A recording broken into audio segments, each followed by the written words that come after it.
오늘의 말씀 고린도전서 14장 1절에서 9절 말씀입니다. 사랑을 추구하며 신령한 것들을 사모하되 특별히 예언을 하려고 하라. 방언을 말하는 자는 사람에게 하지 아니하고 하나님께 하나니 이는 알아듣는 자가 없고 영으로 비밀을 말함이라. 그러나 예언하는 자는 사람에게 말하여 덕을 세우며 권면하며 위로하는 것이요 방언을 말하는 자는 자기의 덕을 세우고 예언하는 자는 교회의 덕을 세우나니 나는 너희가 다 방언 말하기를 원하나 특별히 예언하기를 원하노라. 만일 방언을 말하는 자가 통역하여 교회의 덕을 세우지 아니하면 예언하는 자만 못하니라. 그런즉 형제들아, 내가 너희에게 나아가서 방언으로 말하고 계시나 지식이나 예언이나 가르치는 것으로 말하지 아니하면 너희에게 무엇이 유익하리요? 혹 필이나 검은고와 같이 생명 없는 것이 소리를 낼 때 그 음의 분별을 나타내지 아니하면 필이 부는 것인지 검은고 타는 것인지 어찌 알게 되리요? 만일 나팔이 분명하지 못한 소리를 내면 누가 전투를 준비하리요? 이와 같이 너희도 혀로서 알아듣기 쉬운 말을 하지 아니하면 그 말하는 것을 어찌 알리요? 이는 허공에다 말하는 것이라. 오늘은 큐티 다이어리에 있는 질문을 따라가며 진행하도록 하겠습니다. 첫 번째 질문, 바울은 모든 은사들 가운데 무엇을 먼저 추구하라고 말합니까? 1절 말씀, 사랑을 추구하며 신령한 것들을 사모하되 특별히 예언을 하려고 하라. 사도 바울은 성령께서 주시는 은사들을 구하라고 적극 권면합니다. 바로 앞장에 나왔던 고린도전서 13장 이 사랑장에서의 말씀과 같이 먼저는 사랑을 추구하라. 이것이 가장 귀한 은사다.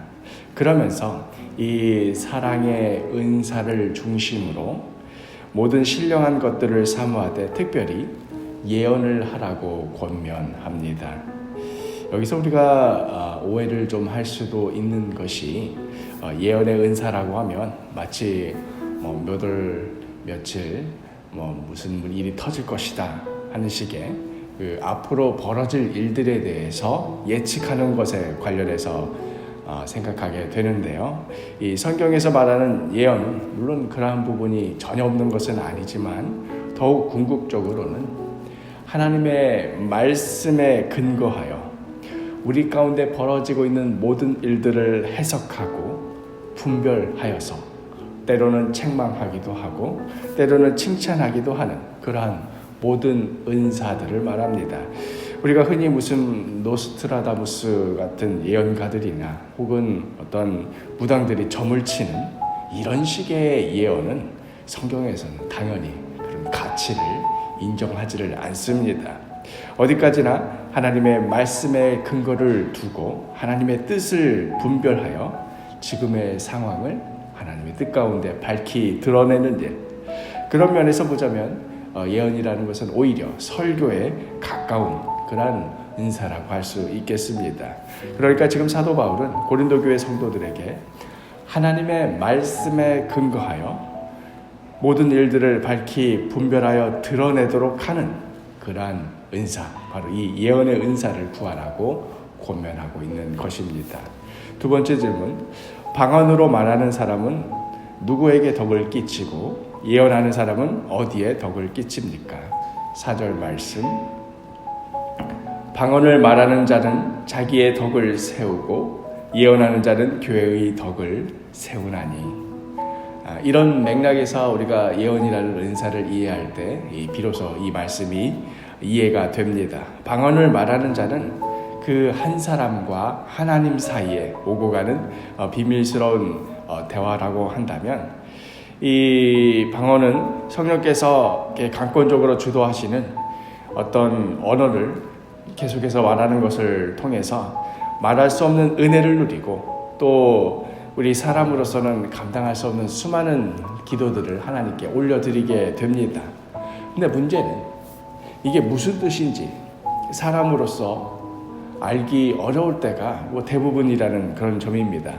방언으로 오랫동안 기도를 하게 되면 그 기도를 하였던 한 개인에게는 유익이 있을는지는 몰라도 그 주변 사람들은 이 사람이 방언으로 기도를 하는 동안 아무런 유익을 얻지 못합니다.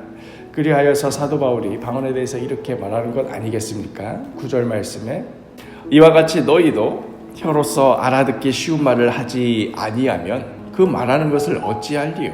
이는 허공에다 말하는 것이라.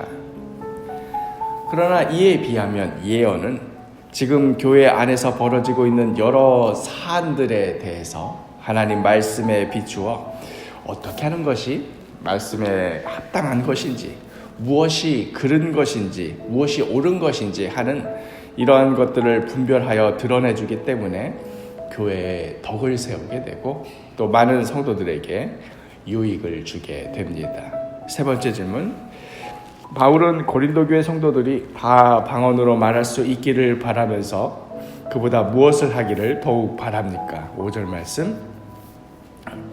나는 너희가 다 방언 말하기를 원하나 특별히 예언하기를 원하노라. 만일 방언을 말하는 자가 통역하여 교회의 덕을 세우지 아니하면 예언하는 자만 못하니라. 그렇게 바울은 권면하기를 방언 참으로 좋은 은사다. 방언으로 기도해서 얻는 유익이 참 많다. 그러나 그럼에도 개인의 유익에서 그치는 것이 아니라 공동체의 유익을 위하여서 교회의 덕을 세우기 위하여서 행하여지는 그러한 은사를 더욱 구하라고 권하는 것이지요. 여기서 바울이 각 은사 간의 어떤 우열을 가리고자 하는 그런 것이 결코 아닙니다. 그 은사를 통하여서 결국 어떠한 열매를 맺고자 하는가 하는 그 의도, 그 방향성을 두고 하는 말씀인 것입니다. 마지막 질문. 바울은 은사를 이야기할 때 공동체의 유익을 고려해야 한다고 말합니다. 나는 내가 받은 은사로 어떻게 교회를 섬기고 있습니까? 고린도 교회 성도들이 각자 받은 성령의 은사를 두고 어떠한 것이 더 놀라운 능력을 갖추고 있는가, 어떻게 더 화려한가, 어떤 것이 각자의 독특함과 특별함을 잘 드러내 주어서 내가 돋보일 수 있는가, 이런 것들로 성령의 은사의 어떤 우열을 가리고 경쟁하고 있을 때에 사도 바울은 그런 것이 중요한 것이 아니고 그 은사를 통하여서 결국 무엇을 하고자 함인가, 결국 누구를 세우고 누구에게 유익을 주는가, 바로 여기에 더 초점을 맞추며 이를 위한 은사를 간절히 구하라고 권면하는 것이지요. 그런 의미에서 우리는 성령의 은사를 간절히 구해야 합니다. 그것을 통해서 어떤 개인적인 영적 유익을 얻고자 함도 있지만 더 궁극적으로는 이를 통하여서 내가 속한 공동체 또 나의 교회를 견실하게 세우고 유익을 끼치기 위함입니다. 결국 사랑의 은사, 다른 이들을 품어주고 섬기기 위한 그 큰 틀의 목적 안에서 우리 각자의 고유하고도 어떤 독특한 은사들을 구하라는 말씀인 것이지요. 그러니 중요한 것은 나에게 어떤 은사가 있어서 그게 다른 누군가 비교하여 더 출중한가 하는 것이라기보다는 아주 작은 은사를 가지고 있다 하더라도 그것을 통해 지금 누구를 어떻게 섬기고 있는가, 그 섬김 안에서 얼마나 교회와 또 공동체의 유익을 구하며 또 그 과정을 통해서 성령께서 주시는 그 기쁨과 평안을 누리고 있는가, 바로 여기에 핵심이 있을 것입니다. 오늘 하루 우리 각자 가진 이런 것도 은사라고 할 수 있을까 하는 작은 은사들, 작은 재능들 있지요. 그런 것들을 통하여서 그것이 얼마나 남들과 비교해서 멋져 보이는가, 놀라운가, 결정적인 역할을 감당하고 있는가, 그것이 중요한 것이 아니라 이 작은 은사를 통하여서 다른 이를 섬기며 품어주며 사랑하며 그 사람과 우리의 공동체와 교회를 세워나가시는 그러한 복된 하루가 되기를 간절히 축복합니다.